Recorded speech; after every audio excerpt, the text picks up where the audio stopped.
Hiya, it's Nikki here and welcome to my channel. So this year has been a bit of a strange year for me because, well, I turned 30 in June. One of my friends who is a year older than me, she turned 30 obviously last year, or the year before now actually, because she's 31, I'm 30, anyway, you know what I mean. So in her 30th year, she decided she was going to smash all of her goals. By the end of the year, she had a convertible BMW and a personalised number plate. Her job was going really well. They bought a stunning new house. Literally everything was going her way, and that really inspired me because I thought, do you know what? My 30th year is going to be amazing. I'm going to set myself all these goals and I'm going to go out and I'm going to smash it, and by the end of my 30th year, I'm going to feel like I've made a really significant difference to my life.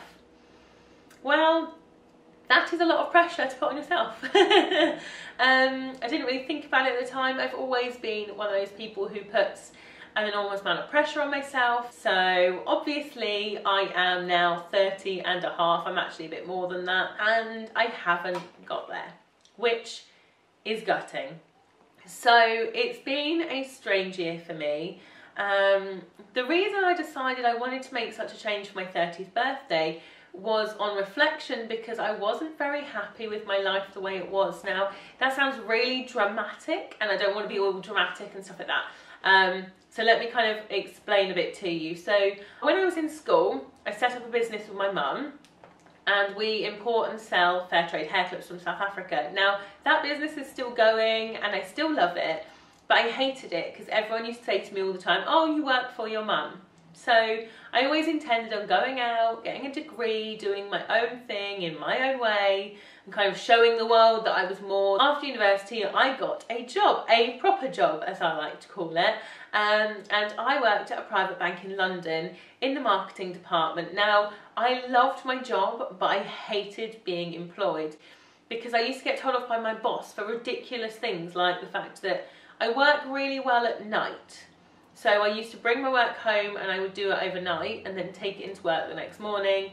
My boss used to get cross with me for that. I could have probably dealt with it better and sat down and spoken to my boss about it, and then it would probably have been resolved. But to me, it felt like I was in a straitjacket, and I am not the kind of person designed to be in a straitjacket. Anyway, so fast forwarding on, I left my job. I didn't really come back home because I was already living at home. So I left my job. I started working on a family business and looking for something to do for myself. I started a company and I have photo booths which I rent out to weddings and parties and all sorts of events and stuff like that. And I love it. Like, don't get me wrong, I absolutely love doing my photo booths. But it was never supposed to be what I did forever. It wasn't, like, I didn't set it up for that. So I started that in 2013, we're now in 2019 and I'm still doing it, which is fantastic. But I need more. And I got to 30 and I was like, right, I'm going to go for it. I'm going to do stuff for me. Now, there's only ever been one thing that I've really wanted to do my whole life, and that is be on TV. It sounds ridiculous, but I have always been told that I was born to talk. I love to interview people. I love doing this. I love sitting here and having a chat with you. Like, I feel very comfortable doing it, and I have been on TV a few times and I've absolutely loved the experience of it. I wanted to be an actress when I was younger because I kind of thought that was the thing. But as I got older, I realised I'd actually prefer to be a TV presenter. So I don't know when I started videoing on YouTube. It was probably before my whole 30 whatever, like I can do this kind of thing. But I find it really difficult, which is really funny because I love this part.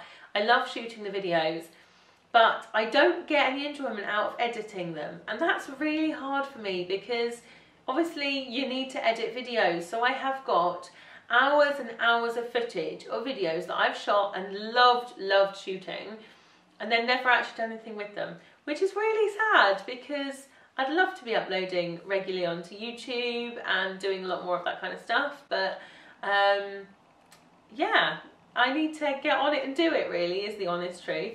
And the other side of it is that I am someone who, if you asked me if I cared what people thought, I would say no, but So I think that's like my outer shell says I don't care what other people think, but on the inside I obviously do, because I would love to have more viewers.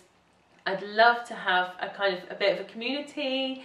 I'd like to be successful, but I also really struggled because I don't get any views on my videos, which I know is because, one, I'm really bad at social media, and two, because I don't tell anyone I put them up because I'm embarrassed about it, which is really silly because, like I said to you, I don't think that I mind what people think, but I obviously do mind more than I think I do. Wow, that was a really complicated way of saying that, and I hope you stayed with me. The other thing that's an issue for me with shooting YouTube videos is that I spend all of my time worrying about whether I'm getting it right. Which I know is a really daft thing, because in the world of YouTube there is no wrong or right. You only have to look at how many different people out there doing it and how many different styles there are. But whenever I watch the videos back, I didn't feel like I was watching me, because I spent my whole time trying to make sure I was doing it right and putting myself under a lot of pressure. Whereas actually, this chat is much more me, like, this is who I am, this is the way I am. I love watching vlogs and watching chats like this to camera, so I think that's the route I'm gonna go down and do more of, because it's something I really enjoy doing, and if I enjoy it, hopefully it'll be enjoyable to watch. And if nobody watches it, at least I'm enjoying what I'm doing. Yeah, that's kind of how I'm feeling right now. Yeah, this year I was like, I'm going to do more YouTube videos, I'm going to try and get a following, I'm going to start following my hopes and my dreams, and that is kind of to get onto doing TV presenting as well, which would be amazing. But must have been May, so just before I turned 30, we decided we'd put our house on the market. Now, we have got a house, we bought a tiny little 2 up, 2 down Victorian terrace cottage, which is so cute. And we did a lot of work to it because it had damp everywhere, and it just wasn't the amazing house it is now. We also did a 2-story extension on the back of the house, which has made a lot of difference, and I absolutely love the way the house is. But we get married this September, and we thought last May, if we put our house on the market and get it sold, then we would have plenty of time before the wedding to have a new house and to kind of do that again, where we buy something that needs a lot of work doing to it, enjoy doing it up, and then have an amazing house to live in for the wedding. So in May we put our house on the market. I was told it was a good time to put your house on the market because people like to buy over summer. And the summer came and the summer went, and we had a few viewings but nothing massive, which was really disappointing. So it came to probably late August and I was giving up, and I was like, well, I don't not love where I live. It was just that we wanted a slightly bigger house when we're married and stuff like that. We were hoping for an extra bedroom, and also wanted to redo the project, but we don't need to. So then we spoke to the estate agent and said we were thinking about taking it off the market. The estate agent advised us to leave the house on the market through September, because apparently September is busy. So we went, okay, let's leave it on in September, we'll see what happens. If not, we'll take it off the market. During September, we then got an offer on our house and we accepted the offer. So it was all excitement, it was all go, go, go. We then chose a house that we fell in love with. It was all very exciting. Everything was moving forward. It's very stressful, but like, you know it's stressful for a good reason. So because I'm self-employed as well, I had to do my tax return early, so it was all really stressful. There was so much that had to be done that everything, like all my other dreams, kind of were on hold because I was busy with photo booths. I was trying to keep on top of all of that whilst dealing with all the house stuff, and I started to feel a bit down about it, really, because I wasn't progressing forward in my work life, and I really wanted to be progressing. But I wasn't progressing, and that was hard, but I had a reason for it. So, you know, I was unhappy, but it was dealable. And then the chain collapsed on our house. We already had a moving date and everything as well, which was really hard. We were due to be moving, and we had the date and everything. We were literally just waiting to exchange contracts, and the chain below us fell apart, so then we didn't have a buyer for our house. So this was then, like, for me, it felt like the end of the world. I felt like my emotions were already on a knife edge. Like, I'm balancing on the top of here because I'm unhappy with what I'm doing, with where I am, with the fact that I'm not doing what I feel like I was born to do. And on the other side, I was excited because we had this new house. We were moving forward in our personal life. So, you know, but when we lost the house, I felt like I was going to fall off of that knife edge that I was balancing on. And I was really struggling. So we put our house back on the market. And I'd say I hit, what for me was rock bottom. I do appreciate that a lot of other people have more difficult stuff going on. But for me, that was rock bottom. I felt like I was drowning in the middle of everything that I didn't want to be in. So that was really tough. It was a kind of tough Christmas for me. And January, I realised that seeing as I'd hit rock bottom, there really only was one way to go, and that was up. So I resolved myself to trying to move forward, and that's the best way of describing it. 2019 is going to be the best year of my life so far because I get married this year. This is the other thing that's been causing me a lot of stress, was because every time and this is still going on, every time I speak to people, all they ask me is about my wedding planning. And I kind of want to scream at them that there is more in life than planning a wedding. Because yes, I'm very excited about getting married and I am really looking forward to our big day, but we're not having like a big white wedding. We're having a really casual, you know, fun day, which I am really looking forward to, but it's not my entire life. And it felt like people thought it should be, and it felt like people thought I should be, I don't know, more into it somehow. So now that I'm feeling a bit better, I am moving forward. I have had a private one-on-one session with a lady about TV presenting, and the lovely thing about that was she's worked in TV. She was a TV director for the BBC, ITV. She's done big stuff.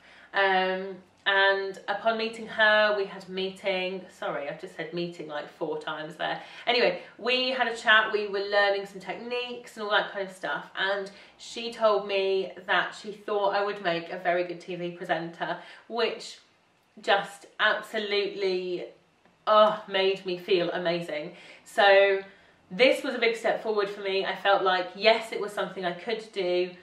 And that I should be doing, because if it's something you're born to do, you should go out and do it. And it's what I always felt like I was born to do.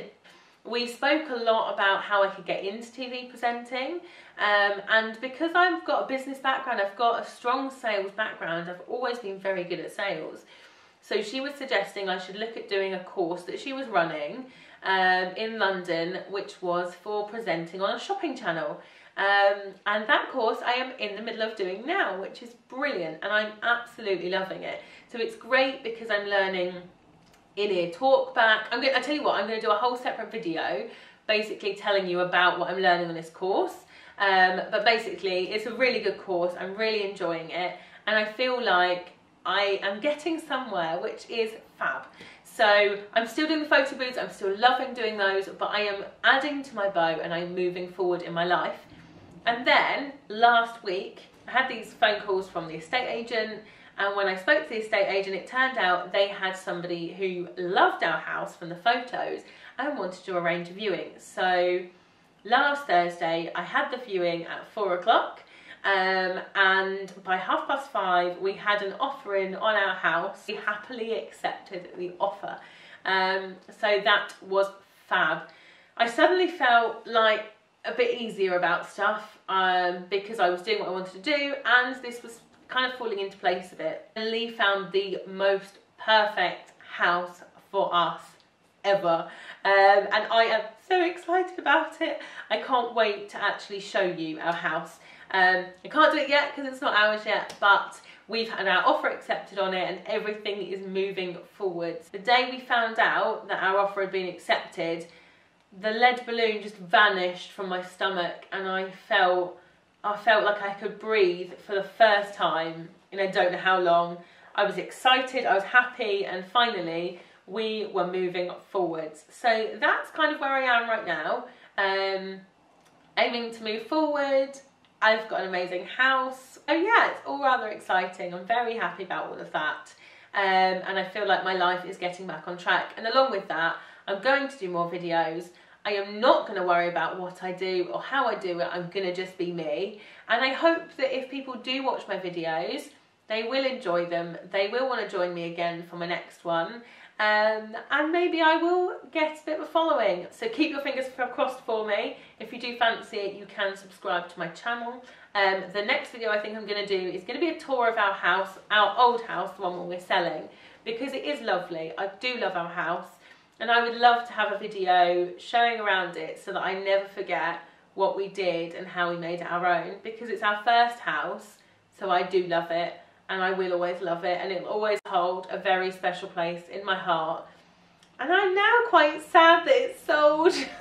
How ironic is that? But I'm happy because I know what we're moving on to. So I'm going to leave you with that positive note, and I will see you again on my next video, which I would quite like to be a tour of our house. So thank you so much for watching. I hope you have an amazing day, and I will catch you soon. Thank you. Bye.